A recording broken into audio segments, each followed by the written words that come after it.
Welcome to another edition of the Postgame Wrap. I'm Jared Johnson, and 48-9, Texas Tech throttled UCF, and this game was over almost as soon as it started, which is a great sign for the Red Raiders. I know some people were concerned about the classic letdown. I even brought it up earlier in the week in some of the videos Mighty Joe and I did, because you kind of had to, after all the excitement, the big game top 10 matchup against BYU. But yeah, I mean, Tech came out fired up, uh, just a great performance by the Red Raiders, completely dominating.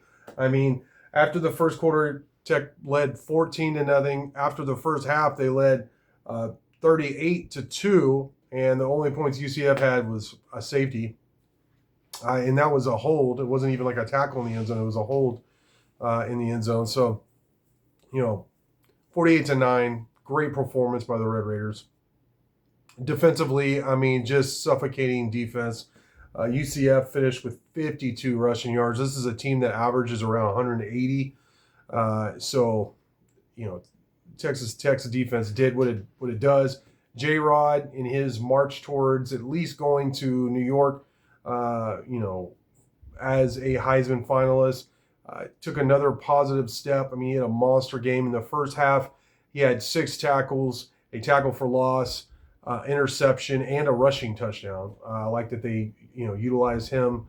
And that was clearly, I mean, look, Tech has had red zone struggles, by the way. They were 5 for 6 in terms of scoring touchdowns in the red zone today. Really 5 for 5, it felt like. I think they knelt. I don't know if it was in the red zone or not.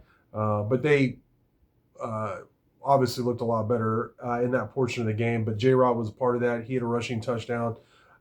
Cam Dickey had a couple of rushing touchdowns. Reggie Virgil, the receiver, had a couple of rushing touchdowns as well.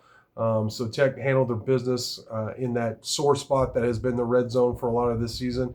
But going back to J-Rod, I mean, that interception, I think it was like I don't know if it was a tunnel screen or a middle screen or whatever, but he just read it perfectly. It was very similar to the interception he had against BYU, and he's just amazing. I mean, it's not old. I would never get tired of this. It's great, but it's just like you expected at this point, And I think he has a good shot of going to New York. A lot of people have asked me about this. I don't think he has a shot of winning it because of the nature of the award. It's going to go to a quarterback, most likely.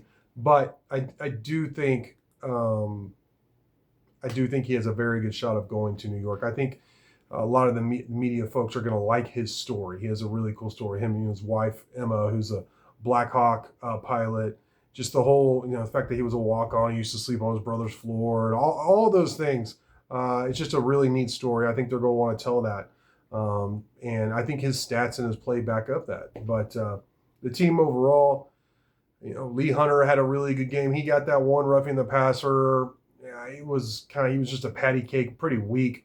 It was late. It was some late contact, but that's neither here nor there. Howard Sampson also got a taunting penalty, which I didn't like, but I mean, look, this was a great performance. There was no letdown. Texas Tech dominated. They moved to 10-1 on the season, 7-1 in the Big 12. What is it, the 5th or 6th time? I can't remember exactly how many times, but just not very often Tech has won 10 games. They have opportunity to win 11 games in 2 weeks against West Virginia. They have a bye week coming up, which is, I always get nervous because bye weeks can go one or two ways. Sometimes teams can lose their edge, but, this late in the season, a lot of guys beat up, and I'm going to give a health update on some guys here in a minute. And so that would be good. Baron Morton obviously will help him. And speaking of, Coach McGuire in the postgame presser gave a health update on him, Jacoby, and left tackle Howard Sampson. He said Baron Morton was improved. He had been hard-headed about wearing the boot. They got him to wear the boot for most of the week. They think it helped. Yeah, clearly it did. He had better mobility. He looked better today. And, with 2 weeks, if he, will be disciplined and consistent with it and stay in that boot and stay off his leg and his foot in terms of putting all that weight on it, then, Coach McGuire said they feel like he'll be in a pretty good spot going to West Virginia in a couple of weeks. Jacoby Williams rolled that same ankle that hampered him earlier in the season, but I mean, he was swag serving with his teammates in that spot between the third and the fourth quarter when they do the whole light show and on smoke and all that. And, he was jogging up and down the sideline. He looks fine. Howard Sampson, Coach McGuire said, has some tendonitis in his knee. They'll get an MRI just to be sure. But that he said, look, if the game was in doubt, if it was a closer game, then all three would have played. Could have played and would have played. So they're good. And a lot of people have been asking me about Jacoby. And, in terms of when he left the stadium, he was good. I can't speak to anything after that. And then also McGuire in the postgame said, he's good. So that's all good news. It's really all good news all around. Let's talk about some of these stats. Barron was solid, 14 for 20, 149 yards, 1 touchdown. Mitch Griffiths also was solid when he came in, 13 of 17. I think all 4 of those incompletions were bat downs, but for 145 yards. Cam Dickey, 11 carries, 77 yards, 2 scores. Jacoby, 7 carries, 45 yards. He also had 4 catches for 30 yards. He was very good. Reggie Virgil, 2 carries for 35 yards and 2 touchdowns. I really like the way they utilize him. He also had 5 catches, 72 yards, and a receiving touchdown. So Reggie Virgil had himself a ball game. 3 touchdowns overall. Caleb Douglas, 5 catches for 90 yards. So he was really good. I don't remember a drop, period. But I certainly don't remember a lot of drops. So this team is very efficient. They're very motivated, and they definitely handle their business. A lot of young guys got in, which was great. I know that even in the first half, a lot of the backups were getting in, especially on defense in the second half, at least for a quarter and a half, if not more. It was a lot of the backups. But these are good players. Like on defense, these are guys that had started a lot of the starters from last year. They looked really good. They didn't give up a ton of yards. I mean, UCF did get that touchdown, but oh well. And the backup offensive line looked pretty good. They were still able to move the ball, and control the clock when the game was already over. So, this is a game I feel like Tech could have won 70-0, to be honest. If that was that important to them, but they won convincingly going away. They accomplished all their goals. They finished the season 7-0, undefeated at home, which, that is a great accomplishment. If you want to, go to the Big 12 championship, that's something that you really needed to do, more than likely, and mission accomplished. So maybe there'll be another home game in the playoffs. That's looking way too far ahead. But in terms of regular season and senior day and all those things that happened today, mission accomplished. Great performance.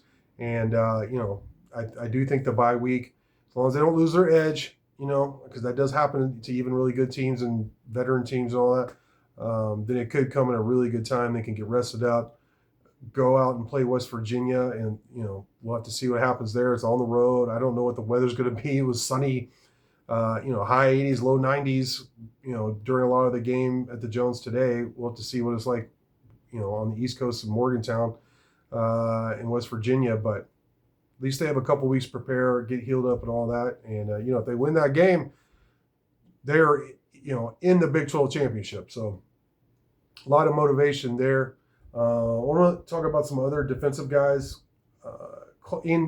Coach McGuire mentioned in his post game, this is something Joe and I have been talking about even leading up to the game. And then again, today in the press box during the game, that Cole Wisniewski,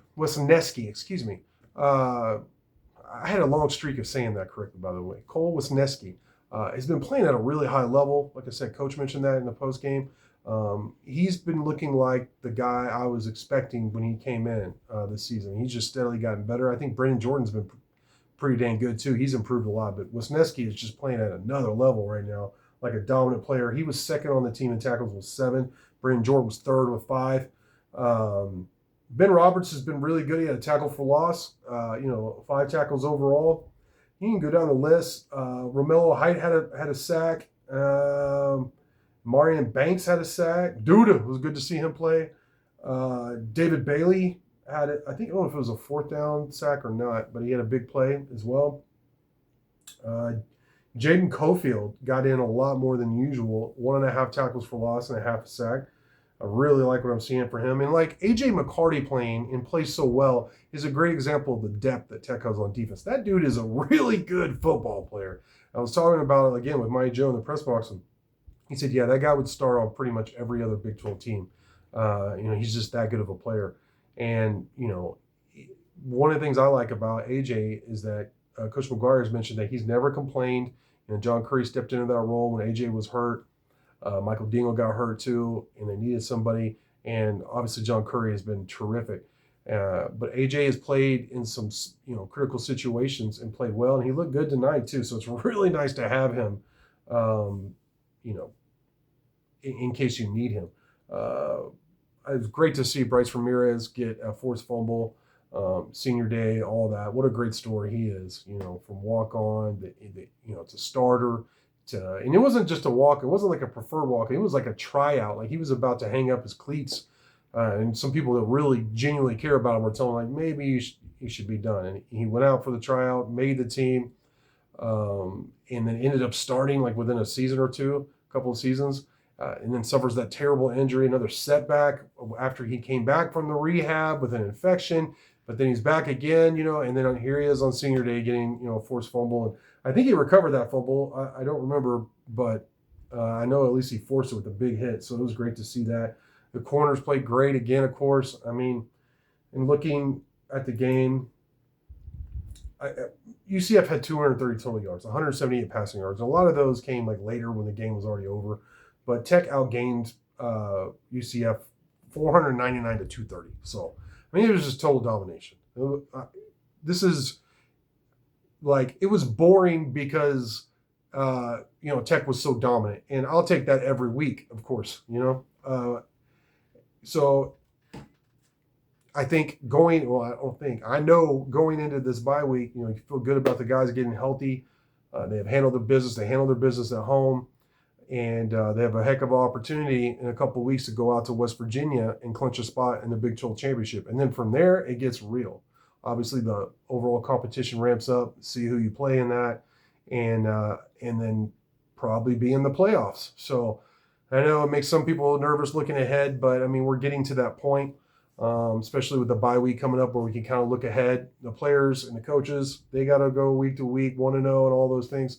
But it's really exciting, really exciting to see what Texas Tech has accomplished so far. This is one of the most special seasons in the 100 seasons of Red Raider football. And it's an honor and a privilege on us to be able to cover it and talk about it with fans and everything, and the players and the coaches. So just a lot of fun. And one more thing as I, go out here, be sure to go to Red Raider Outfitter. That's where I got this Long Live the Matadors hat. That's where I got this sideline polo. These dark horse products at Red Raider Outfitter are truly elite, like we've seen Texas Tech be this year on the gridiron. So I know everybody, when you get excited about the team, they're winning, they're kicking butt, they're dominating. You want to get some fresh gear, some new stuff.